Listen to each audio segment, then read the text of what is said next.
시청자 여러분 안녕하십니까. 지금부터 전국현의 안보정론을 시작하겠습니다. 자, 지금 시간이 3월 24일 새벽 1시 반이 넘었는데요.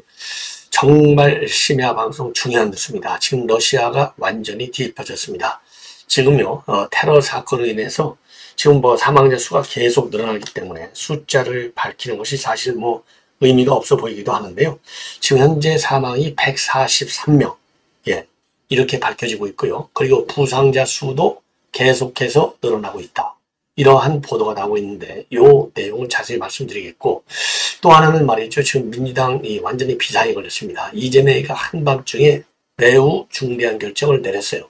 바로 세종시 갑에 공천된 이영선 후보를 전격적으로 공천을 취소하고 제명 처분까지 했습니다. 자, 그러니까 여기에서는요, 국민의힘하고 새로운 미래 둘이서 대결을 하게 되는 그런 아주 긴급한 상황이 발생했습니다. 자, 그 다음에 또 하나 급한 게 말이죠. 지금 이 장해찬 무소속으로 돼 있죠. 장해찬 후보가 선관위에 고발을 당했습니다. 이 학력 문제로 고발이 됐는데 장해찬은요 전혀 사실 무근이다. 허위 학력을 기재한 적이 없고 이 문제를 제기한 배우 세력을 캐내겠다, 고발하겠다, 이런 입장을 지금 표명하고 있어요. 자, 그리고 송영길이가 말이죠. 지금 보석을 집요하게 지금 법원에 요구하고 있어요.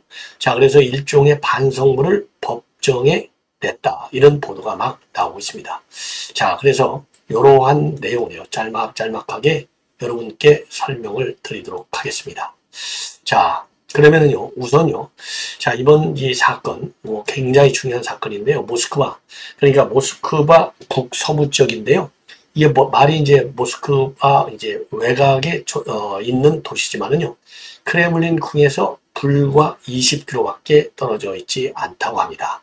자, 그래서 지금 이제 이 푸틴이 말이죠, 5선 연임에 성공하고 나서 지금 이 테러 사건이 일어났어요. 자, 이 테러 사건은요, 그러니까 지금 이제 러시아의 아주 유명한 록 밴드 피크닉이 있는데 이 피크닉이 지금 공연을 앞두고 지금 그 테러 사건이 일어났는데요. 복합 쇼핑몰에 있는 크로커스 시티홀에 있는 지금 영화관의 그 시티홀에 있는 공연장에서 지금 이 테러가 발생했어요. 자, 이 테러 발생했을 때 초기에는요, 용의범이 한 3명 정도다, 이렇게 알려지고 있었는데요. 지금 러시아 당국에서 체포한 인원은요, 체포해서 지금 조사 중에 있는 인원은 최소 11명인 것으로 지금 알려지고 있습니다. 그리고 이제 사망이 143명이고 지금 부상자 수는요, 몇 시간 전까지만 해도 부상자가 140여 명 있는데 사망자가 60여 명 있는데요. 이게 이제 반대로 그야말로 지금 사망이 143명으로 나와 있고 지금 부상 인원은 현재 파악이 되지 않고 있습니다. 자, 이 정도 되고요. 자, 그래서 말이죠. 지금 지금 현재 지금 병원에 입원해 있는 숫자는 121명. 121명. 그리고 사망자 중에는 어린이가 최소 3명. 그리고 121명이 입원해 있는데 이 중에 한 60여 명은 심각 또는 매우 위중한 상태. 자, 이렇게 알려지고 있어요. 자, 그리고 이제 크로커스 시티홀 이 대형 공연장에 일어났는데요. 자, 이 무차별 공격이 있었다. 그리고 지금 이제 총격 테러로 알려졌고요. 그리고 이제 여기에 지금 이제 쓰여져 있는 이 폭발물 종류는 아직 정확하게는 알려지지 않고 있어요. 폭발물은. 자, 그런데 여러 이제 보도들이 이제 조금 혼선을 지금 빚고 있는 상황이 되겠는데요. 지금 이제 일부 보도, 그러니까 이제 러시아의 리아 노보스티 통신 기자가 그 공연장 안에 있었다고 하는데요. 이 기자가 밝힌 내용을 보면은요, 테러범들이 총격을 가한 뒤에 수리탄 또는 방화용 소위탄으로 보이는 폭발물을 던져서 불이 났다. 이렇게 지금 분위기를 갖다가 그 안에 그 폭탄 터졌을 때의 분위기를 그렇게 얘기하고 있고요. 그리고 IS 측에서는요, 자기네가 이번 테러를 주도했다, 이렇게 밝히고 있습니다. 그리고 이번 테러 사건이 발생하기 전에 이미 몇 주 전부터 미 CIA는요, 러시아 당국에 대해서 테러 위협의 가능성을 경고해 왔다고 합니다. 그리고 미국에서도요, 지금 이번 공격은 실제로 IS 소행이라는 것을 확인한 정보를 갖고 있다. 이렇게 미 정보 당국에서 밝히고 있는 것으로 알려지고 있는데요. 러시아 측에서는요, 러시아 정보기관 측에서는 우크라이나와 관련된 이 테러범들 또는 반푸틴 세력과 연계된 테러 의 공격으로 그렇게 보고 있다고 합니다. 자, 그런데 우크라이나는 자기네하고는 아무런 관련이 없다. 강력히 부인하고 있는 상황이고요. 그래서 이제 우리 국민들 피해 여부가 굉장히 관심인데요. 저 러시아에는 우리 국민들이 한 3천 명 정도 있는데요. 현재까지는 요 테러 사건으로 인해서 우리 한국인의 피해는 없는 것으로 그렇게 알려지고 있다고 합니다. 자, 이 정도로 해서요.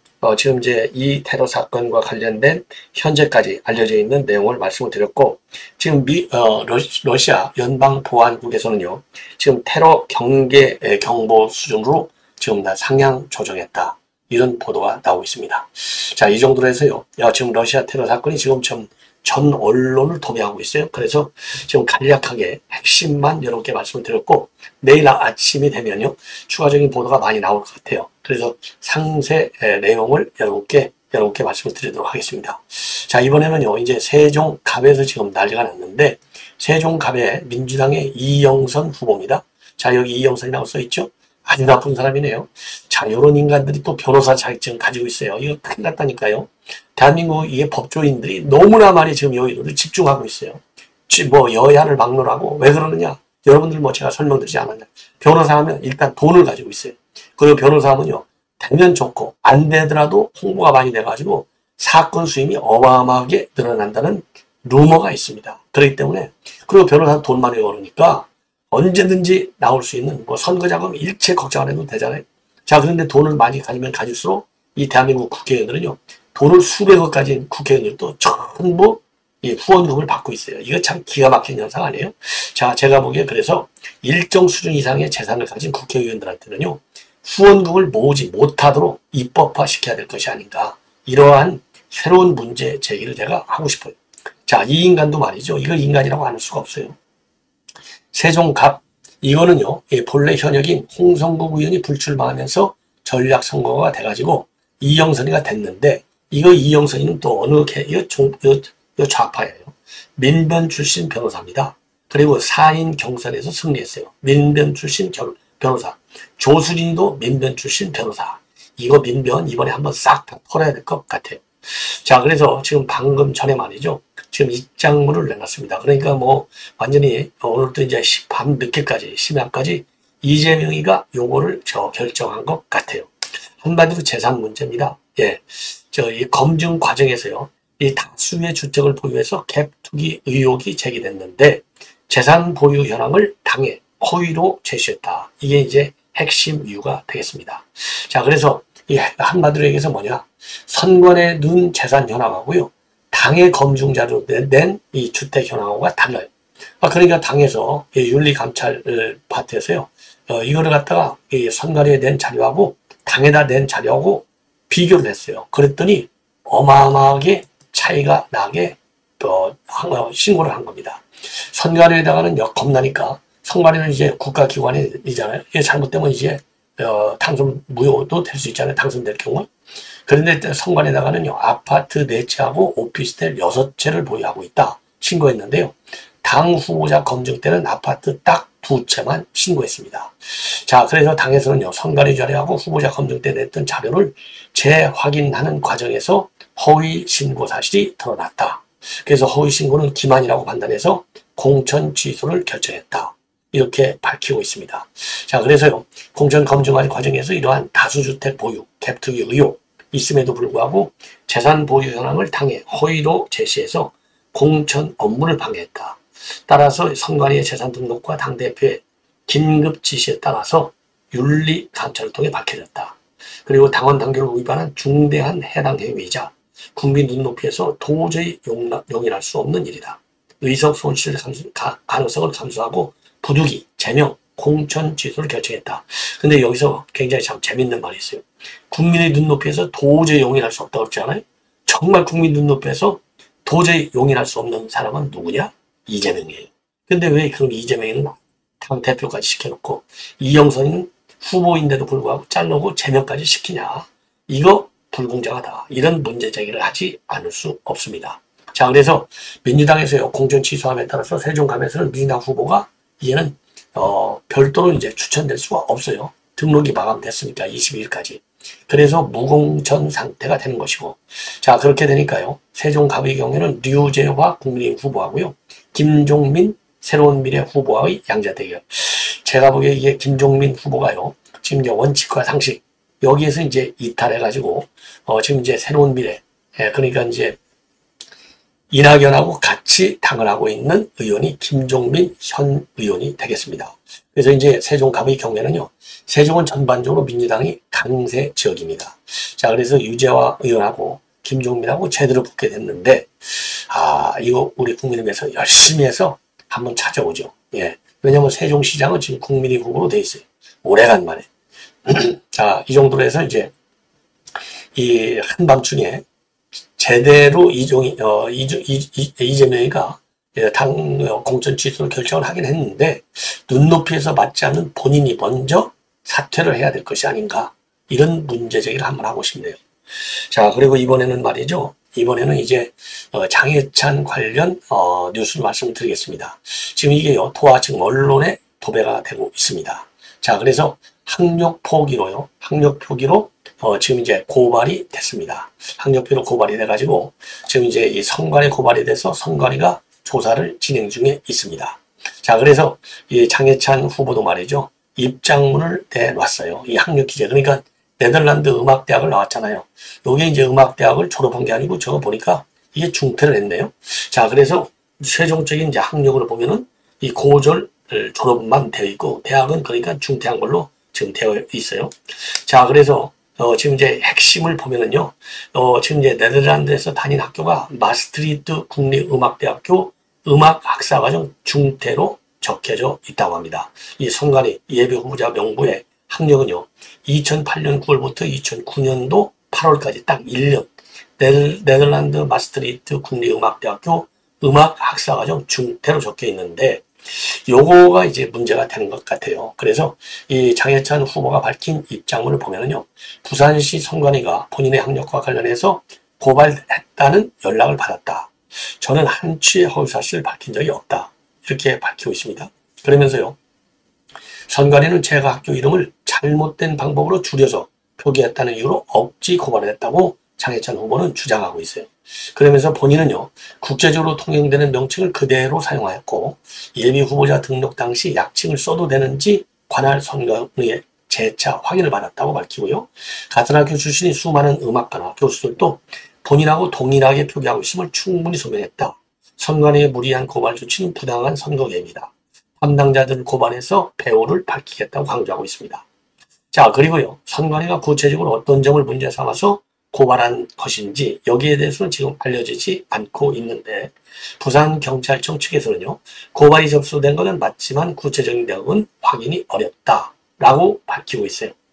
그리고요, 2022년도 이 장해찬 후보가 청년재단 이사장으로 일하던 때에는 일부 SNS에서 장 이사장이 다녔다는 마스트리트 음대, 즉 마스트리트 콘서바토리는요, 한국으로 치면 평생교육원에 가깝다는 주장이 제기된 바 있다고 합니다.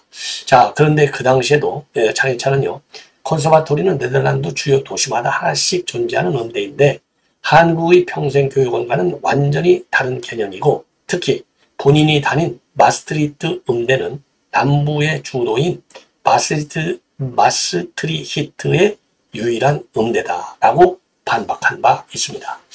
자, 그리고요, 자, 뭐 하여튼 뭐 이 학력 문제, 이게 이제 앞으로 상당한 논란이 야기되지 않을까 하는 생각이 들고요. 그리고 부산시 선관위 측에서도요, 지금 이제 구체적인 고발 내용을 공개할지 여부는 논의 중에 있다라고 밝혔습니다. 그래서 이제 부산경찰청 관계는 고발된 것은 맞다. 그리고 공개 여부는 선관위는 검토 중에 있다. 그렇기 때문에요, 요거 검토되면 이제 이 본격적으로 이제 또 상당한 또 논란이 야기될 가능성이 큰 것이 아닌가, 이런 생각이 드네요. 자, 이제 마지막으로요, 이 송영길이가 지금 계속해서 보석을 강조하고 있고 강하게 요청하고 있어요. 그래서 이번에 재판도 말이죠, 바로 이제 바로 엊그제 22일 날 재판했었죠.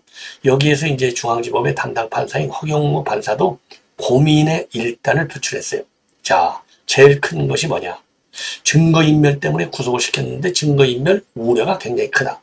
왜냐하면 선거를 핑계 삼아갖고 사건 관계인을 만날 가능성이 굉장히 강하다. 그래서 본인도 굉장히 고민스럽다. 자, 그리고 사건 관계인을 만나는지 안 만나는지는 지금 선거가 진행 중이기 때문에 그거를 나누기도 구분하기도 분류하기도 굉장히 어렵다. 자, 그런데 이제 문제는 뭐냐? 이 어차피 이번 사건이 굉장히 반대하기 때문에 6개월 구속된 지 6개월 이내에 끝내기도 굉장히 어려울 것이다. 그렇기 때문에 상당히 고민스럽다. 이런 입장을 내놨거든요. 자, 그래서 이제 송영길이가 이미 이제 의견서를 제출했잖아요. 보석을 허용해달라 했는데, 자, 오늘 다시 지금 이제 이 보도에 보면은요, 별도의 반성문을 써냈다. 지금 이렇게 심야에 지금 알려지고 있어요. 자, 그래서 A4 용지 이제 한 장 분량이 자필 반성문이 되겠습니다. 이 반성문 내용을 보면은요, 재판부가 보석을 인용해 준다면 증거를 인멸하지 않고 사건 관계인도 접촉하지 않겠다. 이게 이제 주 내용으로 되어 있고요. 석방 뒤에는 오로지 선거 운동에만 매진하겠다. 이런 요지로 되어 있다고 합니다. 자, 그런데 이제 이 변호인 측에서 밝히고 있는 내용을 보면은요, 범죄를 인정하는 반성문하고는 다르고 조속한 보석을 탄원하는 내용으로 되어 있다는 겁니다. 예. 자, 그러면고요. 그 최근에도 말이죠. 계속해서 강하게 요청하고 있는데 지난번 재판에서도요. 25일도 남지 않은 총선은 정치인 송영길에게는 어쩌면 마지막 국회의원 선거다. 총선 포스터용 사진이라도 찍을 수 있게 해달라. 이러한 요청을 한 바 있습니다. 자, 그래서 지금 제가 조금 전에 말씀드린 대로 이번 법원 판사의 경우는요. 사건이 방대해서 구속기간이 6개월 이내에 구속기간 6개월 내에 재판이 독려되지 못할 가능성이 커서 구속을 계속 유지해야 할 필요가 있는지도 사실상 의문이다. 그렇지만은 증거인멸 우려가 있고 또 사건 관계인 접촉에 대한 우려가 있어서 아주 지금 고민의 고민을 거듭하고 있다. 이렇게 입장을 내놓은 바 있습니다. 예. 자, 그리고 이제 마지막으로 이제 한 말씀만 더 드리면요. 지금 이제 재산 이 신고한 내용들이 지금 언론에 보도되고 있는데 선관위 재산 이제 신고한 거 있지 않습니까? 자, 그런데 1인당 평균 재산은요, 지역구 27억 7천만 원으로 되어 있는데 지금까지는 이제 안철수 의원이 최고의 재산가로 나와 있잖아요. 자, 그런데 그게 아니에요. 지금 보니까 말이죠.